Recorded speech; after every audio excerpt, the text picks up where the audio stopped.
تو کہنے لگی آپ کیا کھائیں گے؟ تو میں نے کہا نہ میں کھاؤں گا نہ تو کھائے گی، مہمان جو نبی پاک کا ہے۔ کہا اچھا، اب ذرا تجویز دیکھو میاں بیوی کی سوجھی آپس میں۔ کہتے ہیں کھانا لگا دینا، کیونکہ ایک آدھ بندے کا کھانا ہے۔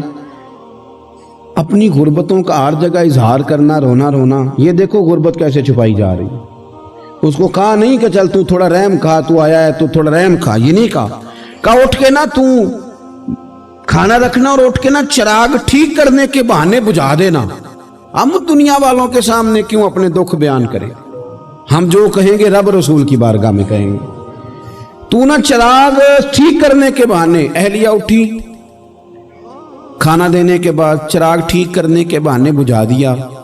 خامد بھی ہاتھ چلاتے رہے، بیوی کبھی برتن رکھتی کبھی اٹھاتی، پتہ چلے کہ کھانا کھا رہے ہیں، کھانا کھایا جا رہا ہے۔ کہتے ہیں مہمان پیٹ بھر کے کھانا کھا گیا۔ یہ کام ہوا رات کے اندھیرے میں، اس وقت ہوا جب چراغ بھی بند تھا، اس وقت ہوا جب کوئی دیکھنے والا نہیں تھا، کسی پڑوسی کو بھی خبر نہیں تھی۔ فرماتے ہیں صبح کے اجالے میں اس مہمان کو لے کے مسجد نبوی میں نے قدم رکھا تو نبی کریم نے فرمایا رات جو تم نے کام کیا ہے نا، اسے دیکھ کے میرا رب بڑا مسکرایا ہے، اللہ بڑا مسکرایا ہے۔ اللہ تر دامنی پہ شیخ ہماری نہ جائیے، ہم دامن نہ چھوڑ دیں تو فرشتے وضو کریں۔ یہ شان ہے صحابہ کی۔